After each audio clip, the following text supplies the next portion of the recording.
Hello বন্ধুরা, আজকে একটা মজার বিষয় দেখাবো। যে বিষয়টা ছোটবেলায় পড়তাম, সবাই পড়েছে আশা করছি।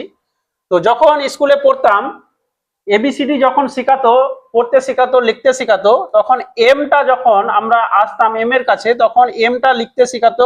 সোজা করে লিখলে এটা নাকি হয় এম। আর এই এমটা যখন উল্টা করে লিখতাম তখন নাকি হয়ে যেত ডাব্লু। তো এম ফর মাস্টার সব সময় বলতো, তো এম সব সময় সোজা আর ডাব্লু সব সময় হয় উল্টা।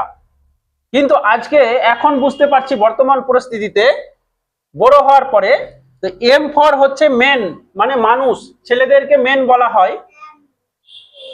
তো মেন মানে হচ্ছে মানুষ, ছেলেরা সব সময় সোজা। কিন্তু ডাব্লু মানে হচ্ছে ওমেন।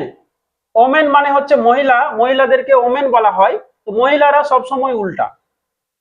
তো ভিডিওটা ভালো লাগলে লাইক করবেন।